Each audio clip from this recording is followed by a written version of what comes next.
Everyone loves that feeling of elation when, after hours and hours of running through the grass, you finally find that palette swap of a Pokemon that you've seen a million times before shows up on screen.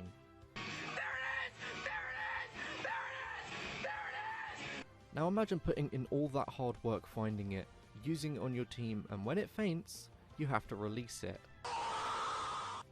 Well, that's exactly what I'm doing today, as this is a hardcore Nuzlocke of Pokémon Firered with only shinies. Now you all know the hardcore Nuzlocke rules, which are on screen and in the description. The usual stuff like level caps, no items in battle and playing on set mode. It's just a twist of adding shiny Pokemon. Now I'm sure you're wondering why I would shiny hunt in Gen 3 where the odds are 1 in 8,192. Surely this would take me years to actually upload this video, right? Well, I used a small program to edit the game, which I've linked below, to make the odds 1 in 1,024. I did a test run and shinies are still pretty rare on this, but it won't take me hours to find one, which is still manageable. Will I be able to beat the challenge? Leave a like and subscribe, and without further ado, let's get into the challenge. So on my shiny quest I have to pick a starter, and of course I had to pick Charmander because that black Charizard is too cool to pass up.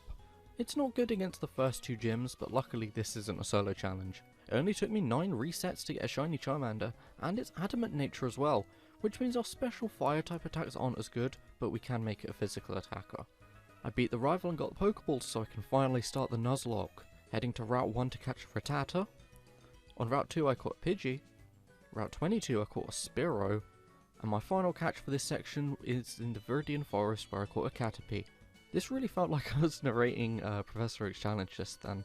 And also, non-interesting fact, all of my team are yellow in their shiny forms. I don't even like the colour yellow. While I grind up for the first gym, let's have a shiny story time. When I was a young boy, my family took me into the airport to go on holiday.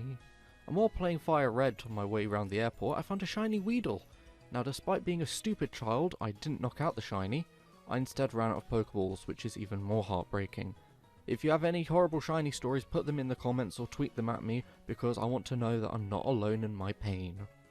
With the team adequately leveled and Caterpie evolving all the way to Butterfree, I went to fight the gym. My main two Pokemon being weak to rock is extremely unsettling, but his first Geodude doesn't have any rock type moves, so we can use Stun Spore on it and set up 6 Hardens with Butterfree to raise our defense. Confusion is a great move to have here because Geodude's special defense is so low and we take it out while hardly taking any damage. Next is Onix, and of all the moves it could use, it uses Bind so that we can't escape as we land a Stun Spore. This is actually quite a good tactic, so that means I can't swap out if it uses Rock Tomb. Luckily Confusion does really good damage and help us win the battle, but the true deciding factor was Onix missing a Rock Tomb. I know I'm behind 6 layers of Harden boosts and Onix has an attack stat lower than Natu, but Butterfree is still 4 times weak to rock, so any attack was taking it out. On the road to Cerulean, our Charmander gets ever closer to that shiny Charizard, and I caught a Mankey on Route 3, which at least isn't a yellow shiny anymore, but the reprieve from the colour yellow doesn't last long because I got a Magikarp from the man in the Pokemon Center. But we will get an epic red Gyarados if I evolve this, no trip to the Lake of Rage necessary. Mount Moon was not too special, apart from getting a shiny Paras on one of the lower levels. It's probably not the best encounter I could have hoped for in this area, but I'm sure I can make it work as I do need a grass type after all for Misty. Pidgey evolves into Pidgeotto and we get a Dome Fossil because your Helix memes are dead and then we go and fight the rival. It was a tricky battle that requires a lot of status moves, switching out and brain power. The latter I have minimal of, but we got through without a casualty, which is brilliant. So now for some more encounters, as on Route 23 I caught an Oddish as Snooper returns in a lovely shade of green. And on Route 25 I caught a Kakuna, yes that really is it shiny. I spoke to Bill and skipped the gym to get to Vermilion, attempting to catch a Meowth and failing, soon getting a new one on Route 6 of an adamant nature. And the final capture of this sequence was a Diglett in the creatively named Diglett's Cave. The only issue with the Diglett is that I caught it at a level that is over our current level cap, meaning I can't use it. Oh what a travesty, I can't use my ground type against the water type gym. Now this gym, much like the rival battle, was tough with my current team, but I taught Paras Bullet Seed so it at least had a grass type move, and with some status moves, we managed to get past. In hindsight I probably should have trained our Oddish up a bit, but thankfully Paras helped us through. Now the level cap has increased and we can use the Diglett on our team. I did the other rival battle on the SSN and got the HM for Cut. which then leads us into the gym, fighting the trainers who Diglett promptly swept, and struggling to find the switch in the rubbish, which is the worst gym puzzle in the world. Now Diglett has extremely low base HP and defense, so I'm not fully confident in getting through this gym, even with the super effective damage. But somehow these handicaps do not hinder us, and we get past this electric type team and win the badge. Now the game truly opens up for us, and it's going to give us some brilliant encounters. As we start our long trek through the Kanto region, I had two evolutions with Diglett multiplying itself, and Paris being engulfed by the parasites that now possess its mortal husk. Then I caught a Voltorb on Route 10, sadly not in a Great Ball, but that would have looked really cool, and also a Zubat in Rock Tunnel. At this point my team was inching closer and closer to the level cap, so I just went right for the gym in Cerulean City, after picking myself up a shiny EV that some guy left on a desk. You really want to be more careful with that. Speaking of being more careful, I got into the double battle against the trainers with Ninetales and a hacked lower level Rapidash, and lost my Pidgeotto. I mean, it's not the worst thing in the world to lose, seeing as I would have benched it when I eventually got Charizard, but it's still not ideal. Either way, we went to fight Erica in the gym, who was a bit tougher than first thought. Charmeleon and Parasect put in some decent work, the latter helping with status moves. I really underestimated the fact that she has fully evolved Pokemon, even if they're not very good. Either way, we get the Rainbow Badge and teach the Giga Train TM to Parasect to give it a good grass move at long last. Next was the battle with Giovanni, who was not too troublesome with Dugtrio in tow, but the Kangaskhan would have really done some damage to our team if it would actually attack. Now for the Lavender Town rival battle, and this went a lot smoother. I even have a Spearow that evolved before the battle since I'm training up a bit for some reason. In the Pokemon Tower, my encounter was Cubone, which I caught on the top floor, and Voltorb was also trained really well in here since the Ghastlies kept making themselves faint with Curse, giving Voltorb some easy wins and some much needed special attack EVs. So after saving Mr. Fujifilm and getting the Poker Flute, my next team member just had to be the Snorlax. It's really tough to catch since it doesn't have the best catch rate and it keeps using moves like Rest to heal itself up, but I eventually caught it, and with those high defenses and HP stats, it's going to be a brilliant addition to the team. The next two gyms both have the level cap of 43, which is absolutely brilliant for this type of challenge, so I have to avoid over-leveling for either of them. And the only thing that I can think of doing is clearing out Silphco. This will give me some EXP towards that level cap, and also allow me to finally get the holy grail of shiny Pokemon, the shiny Charizard. Oh, angelic music! Voltorb also evolved, and rather than looking like the flag of Poland, it now looks like the flag of San Marino. I really like flags, so getting in a flag reference means so much to me. Please like and sub for more epic flag facts. Even when fighting literally all the trainers, I still didn't feel confident for either of the gyms or the rival battle, so this is where I went to Fuchsia and caught a Goldeen that's actually gold, and into the Safari Zone where I found an Execute, but the eggs ran away. Even when it's not full odds, shinies in the Safari Zone just love to run away. At least I've got the Surf and Strength HMs now, and I also caught a Horsey on the Fuchsia City shoreline, and now I felt ready for the rival. I did almost lose my Electrode against his Blastoise due to a critical hit, but San Marino keeps on plodding along, and the rest of his team just fell soundly to my Snorlax since they're not very good at this stage. After this I get the gift Lapras that I actually forgot was here, and thus have trained up Goldeen for no reason. I at least didn't get one of the Hitmons as my encounter for Saffron, because Lapras is another brilliant Pokemon to have in the region.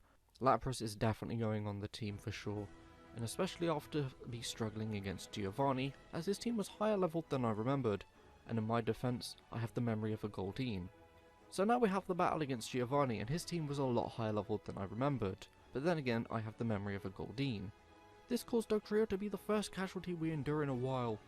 I mean, it was coming. You can't just stick 3 Pokemon together and with terrible defense and call it a day. You actually have to try. But in all honesty, Dugtrio was a pretty decent team member. I don't know what to do to replace it, so I just got the Meowth from the box just so we have something with pickup. And now it's time for Koga's gym, and I was expecting a bit of a challenge, but my Charizard had other ideas and really wanted to see Sabrina first. It must have something to do with that whip she had in Gen 1. Charizard blazed through Koga's team like a hot knife through butter, and now Charizard gets its wish of finally meeting the Psychic Gym Leader, you dirty old dragon. I made it to the gym as fast as I could to avoid Charizard from melting my face off, leading with Lapras in the battle and swapping it out after confusing the Kadabra, which was very necessary, obviously. Her team and their low defences are absolute fodder for Snorlax, and Charizard destroyed Venomoth with a flamethrower after it misses a Supersonic of all things. You're at this stage and you're using Supersonic. Alakazam also has low defences and was knocked out right away, and we get another gym badge in quick succession. In that battle, Sabrina didn't have a whip, but she sure got nay-nayed. Pause for laughter. Let's get another gym badge. My goal for the fire gym was to make Lapras an absolute special attacking monster, so I took it to Lavender Tower and kept wailing on the Ghastlies and Haunters in there to gain special attack EVs.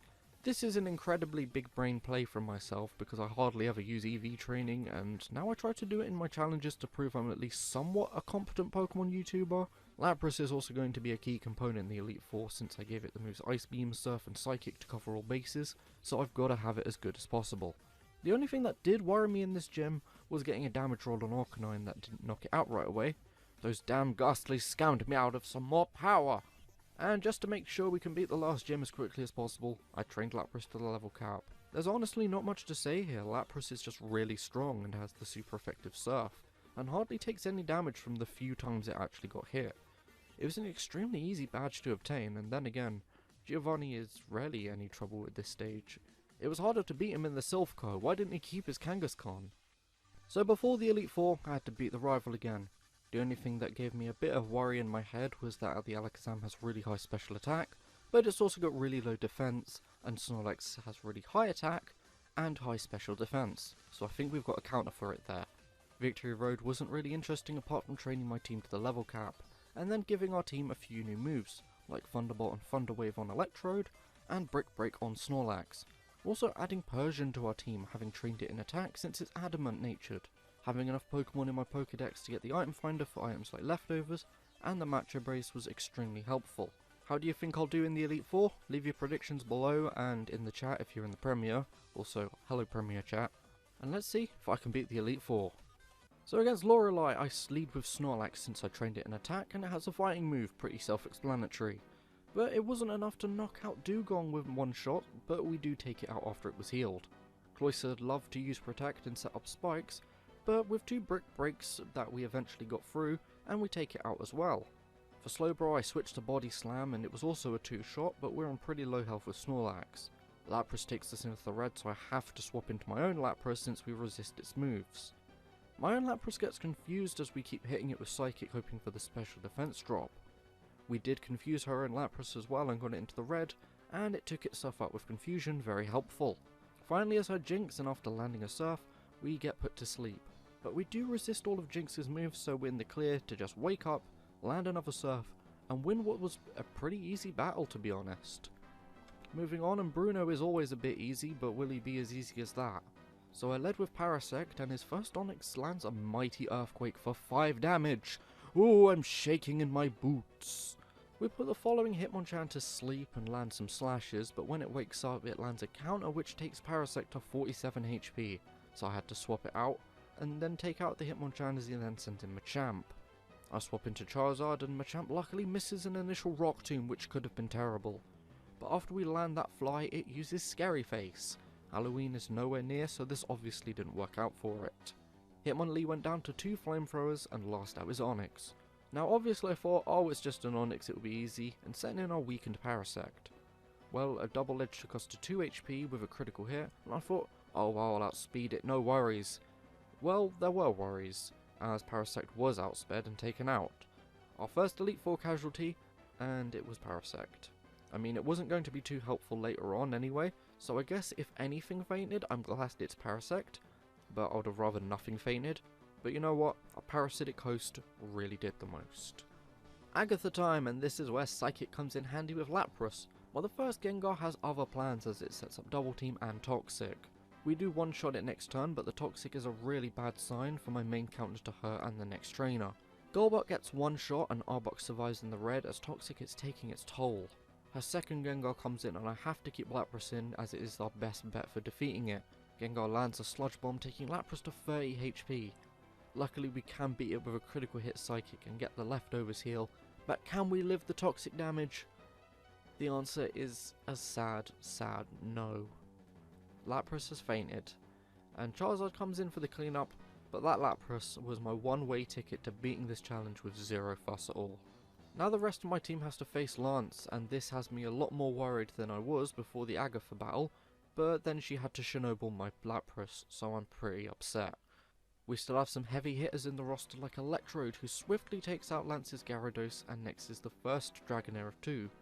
I set up a light screen to protect us, and Lance's AI took that to heart as he started to use Dragon Rage and Outrage. But Electrode held on until the second Dragonair, where Snorlax takes control of the situation. Snorlax is so bulky that even Lance's Dragonite couldn't match up. We did heal lock the Dragonite though, which was kind of annoying, but we did take it out in the end, and his last Pokemon was Aerodactyl, which was critically hit by a Brick Break, and despite landing a Hyper Beam, we knock it out with another Brick Break, leaving us with one last battle with 4 team members remaining. Can we beat the final battle? I lead with Electrode versus the Pidgeot because why wouldn't I? I used Thunder Wave just in case I couldn't knock it out, but then I used Thunderbolt and I did, so that was a bit of a wasted turn. Only getting hit with Sand Attack was fine because we just switch out when he sends in his Rhydon. Going into Snorlax and hitting a Brick Break for not much damage at all led me to use Earthquake instead, and that worked a whole lot better, knocking out the Rhydon. Alakazam is next, and it has really poor defense, as I've stated many times before. I've put that so many times in the script, so I went for Body Slam. It used Reflect to raise its defense, but got paralyzed. And of course the paralysis affects us because of its ability Synchronize. We both get in one more attack without paralysis, but we get the knockout blow. The rival then sends in Exeggutor, and due to our low health, I swap into Charizard, and Flamethrower one-shots the big tree man. He then sends in his own starter Blastoise. I swap into Electrode, who takes heavy damage from a Hydro Pump, and I know another attack will take it out, so I use this chance to paralyze Blastoise with Thunder Wave rather than getting in a Thunderbolt. I thought this would help the following Pokemon afterwards, and thank you for your contribution, Mr. San Marino. I send in Persian, who then hits 2 strong returns but is taken to red via Hydro Pump. Persian is then our next casualty as we get hit by another Hydro Pump. So he's landed all of his very low accuracy moves through paralysis. We love the AI in Pokemon games. Charizard is then sent in for the starter battle of the century as we go for Fly. We take Blastoise into the red, and of course it successfully lands its final Hydro Pump, leaving us with a low HP, paralyzed Snorlax. The Snorlax does have extreme bulk and leftovers, so we might be able to pull this off after Blastoise is full restored. Body Slam is doing big chunks of damage as Blastoise does hardly anything with Bite apart from flinch us a bit. We get another paralysis with Body Slam, but of course it's healed again by another full restore. We're almost at full HP though, so I kinda don't care because I know we can take it out as he uses his final full restore. After finally taking out the Blastoise, I mean at least we were healed up fully because of it, he then senses his Arcanine, who has Intimidate, and now we've got an attack drop on our hands as well. Snorlax is getting its 1,000 pound ass handed to it on a platter by this Arcanine's Flamethrower and the Paralysis hacks. But we finally land one Earthquake, and as Arcanine takes us into the red with a Flamethrower, we land one more attack, and will it be enough? Oh yes, it will be, and that had to be a damage range, surely. That was an extremely nerve-wracking ending to the battle, but I finally completed my shiny only Nuzlocke of Pokémon Firered. Closing thoughts, and Nuzlockes are challenging for me at the best of times just because I'm not very good at them. But here I had a really good team with the likes of Lapras and Snorlax thanks to soft resetting, and also EV training. Lapras and Electrode really did well after beating up all those Ghastlies. What challenges would you like to see me take on next? Leave your suggestions in the comment section or on my Twitter at Supery123. Also, if this video hits 35 likes, I'll do this shiny only Nuzlocke challenge on Pokemon Emerald. I hope you guys did enjoy the video. My name is Supery123 and I will see you all next time.